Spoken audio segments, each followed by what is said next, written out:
नहमदुहु व नुसल्ली अला रसूलिहिल करीम अम्मा बाद फ़अऊज़ु बिल्लाहि मिनश शैतानिर रजीम बिस्मिल्लाहिर रहमानिर रहीम वक़ाल नबी सल्लल्लाहु अलैहि वसल्लम मन फ़त्तर स्वाइमन कान लहू मिस्लु अजरिही। आज की इस वीडियो में आप दोस्तों के सामने अफ्तारी के ताल्लुक से कुछ अहम बातें रखना चाहूँगा। दोस्तों, सबसे पहले हम इस बात को जानेंगे कि अफ्तारी का वक्त क्या है। दोस्तों, जैसे ही दिन का इख्तिताम होता है ना, वैसे ही रोज़ा अफ्तार करने का वक्त शुरू हो जाता है। अल्लाह सुब्हानहु व तआला ने अपने कलाम पाक में इरशाद फरमाया, सूरत बकरा सूरत नंबर 2 आयत नंबर 187, इरशाद फरमाया सुम्मा अतिम्मुस सियाम इलल लैल, लोगों आप अपने रोजे को रात तक पूरा करें। क्या मतलब है कि जैसे ही सूरज गुरूब होता है वैसे ही आपके रोजा अफ्तार करने का वक्त हो जाता है। सही बुखारी के अंदर 1941 नंबर पे हदीस है, नबी करीम सल्लल्लाहु अलैहि वसल्लम ने रोजा अफ्तार करने का जो वक्त बतलाया कि जैसे ही सूरज गुरूब हो पहले ही पहर में आपको क्या करना चाहिए, रोजा अफ्तार कर लेना चाहिए। दोस्तों, इन दोनों दलाइल से मालूम हुआ कि रोजा किस टाइम पे हमें अफ्तार करना चाहिए। आइए अब हम जानते हैं क्या रोजा अफ्तार करने के लिए कोई खास चीज हमें खानी चाहिए या नहीं। इस बारे में मैं आपको बतलाना चाहूंगा कि सुनन अबी दाऊद के अंदर हदीस मौजूद है। हदीस नंबर है 2356। हजरत अनस बिन मालिक रजी अल्लाह तआला अन्हु बयान करते हैं, युफ्तिरु अला रुतबातिन क़ब्ल अन युसल्ली। प्यारे हबीब सल्लल्लाहु अलैहि वसल्लम नमाज से पहले रुतबात से अफ्तारी किया करते थे। रुतबात ऐसी खजूरों को बोलते हैं जो पकने से पहले के स्टेप में होते हैं, यानी कि जब पक जाती हैं खजूरें, आखिरी मरहला खजूरों का होता है खुश्क होना, उससे पहले खजूर तर होती है। वो तर खजूर से हुजूर सल्लल्लाहु अलैहि वसल्लम अफ्तारी किया करते थे। तो ये सबसे पहली चीज़ है, ये मौजूद है तो सबसे पहले हमने इससे अफ्तारी करनी है। अगर ये मौजूद नहीं तो हज़रत अनस बिन मालिक रज़ी अल्लाह तआला अन्हु बयान करते हैं फिर हुजूर सल्लल्लाहु अलैहि वसल्लम खुश्क खजूर से हुजूर सल्लल्लाहु अलैहि वसल्लम अफ्तारी किया करते थे। अगर वो भी मौजूद नहीं तो फिर हुजूर सल्लल्लाहु अलैहि वसल्लम पानी के कुछ घूंट पी लिया करते थे और इससे रोज़ा अफ्तार कर लिया करते थे। दोस्तों, ये तीन चीज़ें प्यारे हबीब सल्लल्लाहु अलैहि वसल्लम ने बतलाई हैं। पहली चीज़ अगर मुयस्सर नहीं तो दूसरी से कर लीजिए, दूसरी मुयस्सर नहीं तो तीसरे से। इनके अलावा बाकी जो चीज़ें हमारे मुआशरे में मशहूर हैं, जिन्हें लोग बयान करते हैं अफ्तारी करने के लिए, जैसे कि नमक से अफ्तारी करने में ज़्यादा सवाब है, ये किसी हदीस से साबित नहीं, कुरान में हदीस में इसकी कोई दलील नहीं मिलती। इसी तरह दूध से अगर आप अफ्तारी करेंगे तो आपको ज़्यादा सवाब मिलेगा, ये बात भी गलत है, बिदअत है, दीन में नई बात है, ये साबित नहीं है। और आग पे पकी हुई चीज़ों से आप अफ्तारी नहीं कर सकते, ये बात भी सही नहीं है। सुन्नत जो तरीका है वो मैंने आपके सामने रख दिया है। ये जितनी बातें हैं ये बिदअत है। अक्सर लोग बोलते हैं कि सुन्नत जैसी कोई चीज़ हम अपना लेते हैं, यानी कि जैसे हुजूर सल्लल्लाहु अलैहि वसल्लम तर चीज़ से अफ्तारी किया करते थे, हम भी तर चीज़ से, कोई भी तर चीज़ उससे अफ्तारी करेंगे तो हमें ज़्यादा सवाब मिलेगा। ऐसा नहीं है।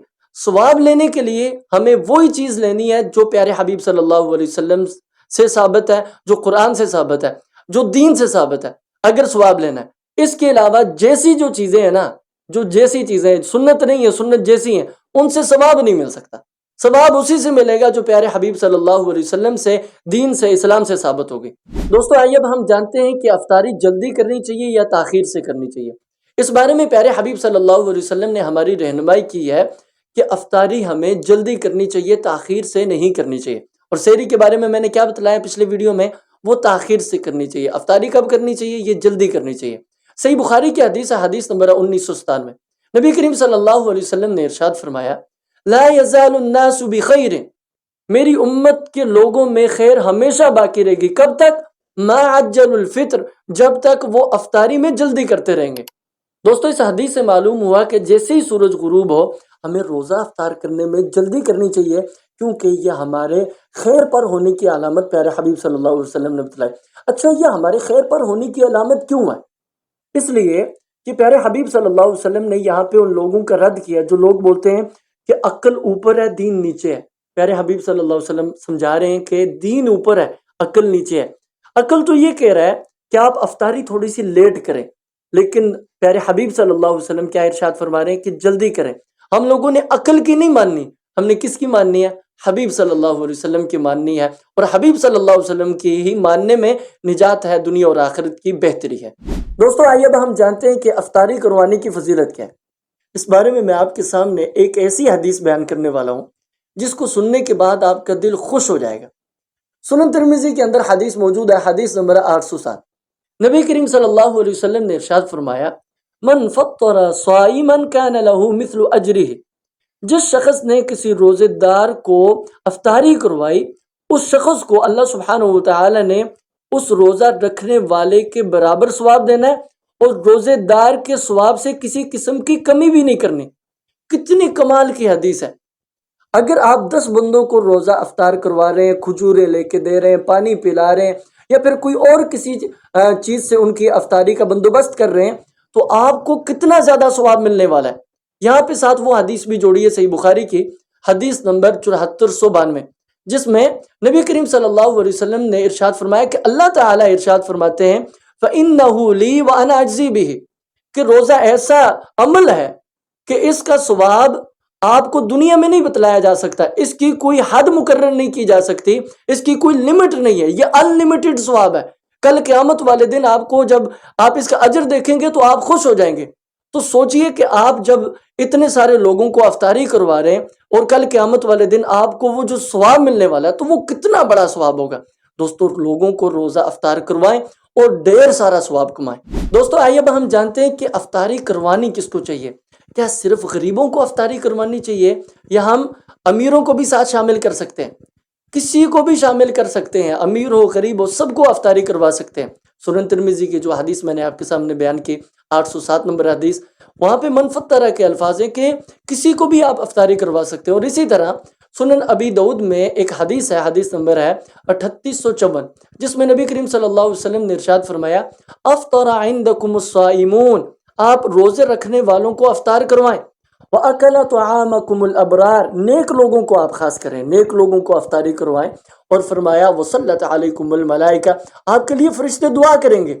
آپ یہ والے کام کریں، آپ کے لیے کیا ہوگا؟ فرشتوں کی دعاؤں کے مستحق بنیں گے آپ۔ سنن نبی داؤد میں 4832 نمبر پہ حدیث ہے، نبی کریم صلی اللہ علیہ وسلم نے ارشاد فرمایا لا تصاحب الا مؤمنا ولا يأكل طعامك الا تقي، آپ اگر کسی کے ساتھ بیٹھنا چاہتے ہیں، دوستی لگانا چاہتے ہیں تو کس کے ساتھ لگائیں؟ مومن کے ساتھ لگائیں۔ اور آپ کے ہاں کھانا کون کھائے؟